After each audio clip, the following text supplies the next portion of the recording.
గవర్నర్ల నియంతృత్వ పోకడలు. మహారాష్ట్రలో వివిధ కేసులు నమోదు చేయడం ద్వారా బీజేపీ అజిత్ పవార్ను తమ కాషాయ గూటికి చేర్చింది. కానీ కేరళ, తమిళనాడులో అది కుదరలేదు. అందుకే తమిళనాడు, కేరళలో గవర్నర్ల ద్వారా పాలనాపరమైన సంక్షోభాన్ని సృష్టించే పనిలో పడింది. రాష్ట్ర శాసనసభ ఆమోదించిన బిల్లులను కేంద్రం నియమించిన గవర్నర్ అడ్డుకుంటున్నారు. రాష్ట్రాల సామాజికార్థిక వృద్ధికి ఆటంకం కలిగించే విధంగా గవర్నర్లు వ్యవహరిస్తున్నారు. ఇది ప్రజా సంక్షేమ కార్యక్రమాల అమలులో రాష్ట్ర ప్రగతికి ఆటంకం కలిగిస్తుంది. కేరళలో 3 ఏళ్లకు పైగా రాష్ట్ర శాసనసభ ఆమోదించిన బిల్లులను గవర్నర్ ఆమోదించలేదు. తమిళనాడు అసెంబ్లీ ఆమోదించిన 12 బిల్లులను గవర్నర్ ఆర్ఎన్ రవి ఆమోదించలేదు. మానవ వనరుల అభివృద్ధిలో కేరళ మొదటి స్థానంలో, తమిళనాడు 2వ స్థానంలో ఉన్నాయి. ఈ 2 రాష్ట్రాల్లో బీజేపీ ఒంటరిగా శాసనసభకు లేదా పార్లమెంటుకు పోటీ చేస్తే ఒక్క సీటు కూడా గెలవదని వారికి, ప్రజలకు బాగా తెలుసు.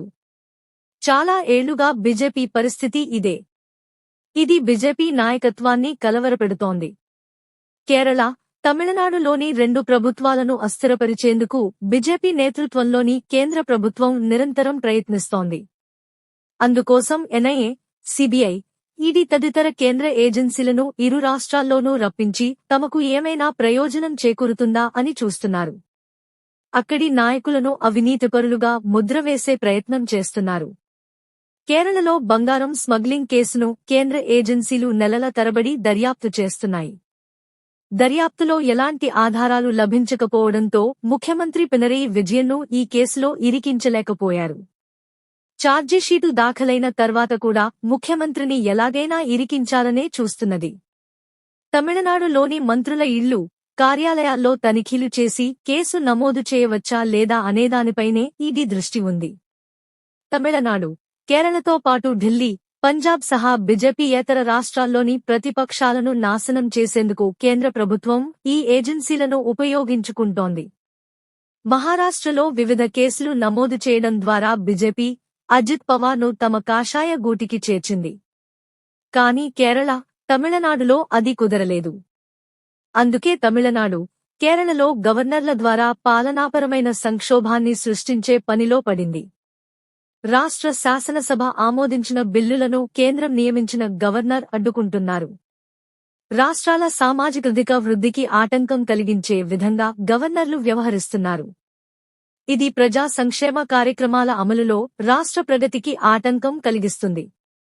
కేరళలో 3 ఏళ్లకు పైగా రాష్ట్ర శాసనసభ ఆమోదించిన బిల్లులను గవర్నర్ ఆమోదించలేదు. తమిళనాడు అసెంబ్లీ ఆమోదించిన 12 బిల్లులను గవర్నర్ ఆర్ఎన్ రవి ఆమోదించలేదు. గవర్నర్ల నియంతృత్వ చర్యలకు వ్యతిరేకంగా కేరళ, తమిళనాడు, పంజాబ్ రాష్ట్రాలు సుప్రీంకోర్టును ఆశ్రయించాయి.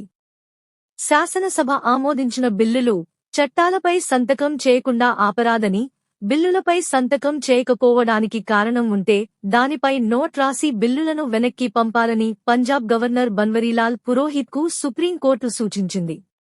అదే బిల్లును మళ్లీ అసెంబ్లీ ఆమోదించినట్లయితే ఆ బిల్లులపై గవర్నర్ సంతకం చేయాల్సి ఉంటుందని కూడా సుప్రీంకోర్టు చెప్పింది.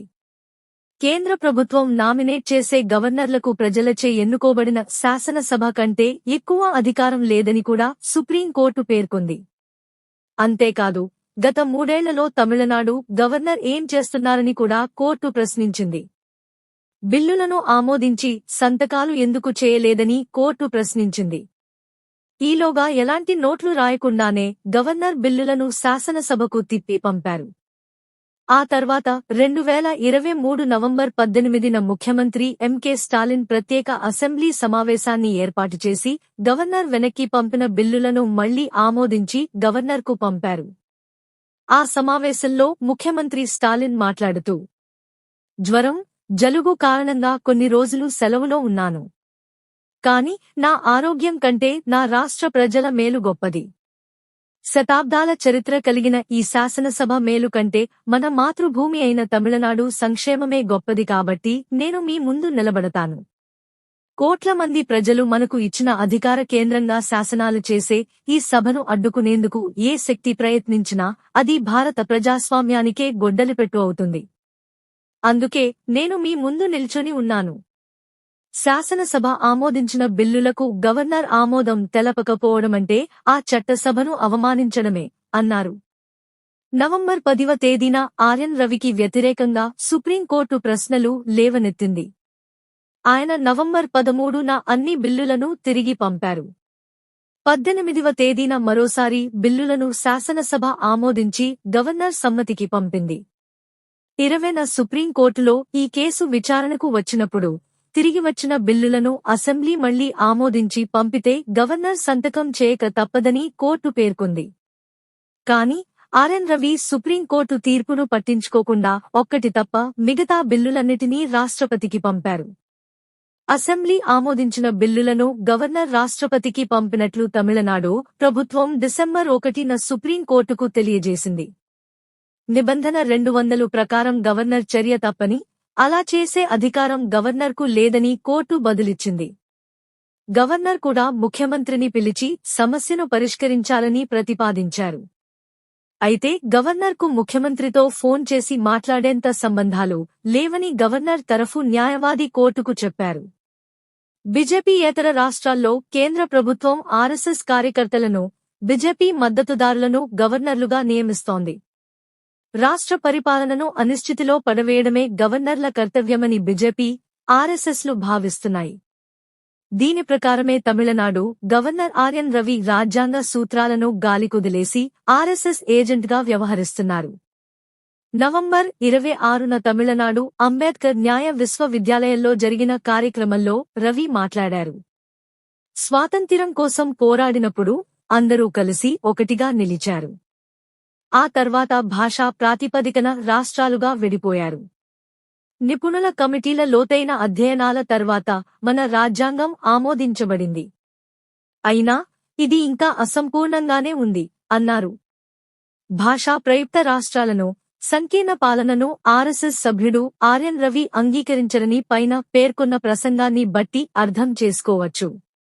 బీజేపీయేతర రాష్ట్రాల్లో గవర్నర్లు మోడీ, అమిత్ షాల నియంత్రణలో ఉన్నారు. సంకీర్ణ పాలన, లౌకికవాదానికి వ్యతిరేకంగా చోటు చేసుకుంటున్న నియంతృత్వ పోకడలపై పోరాటాన్ని బలోపేతం చేయాల్సిన అవసరాన్ని ఆర్ఎస్ఎస్ గవర్నర్ల చర్యలు మనకు గుర్తు చేస్తున్నాయి.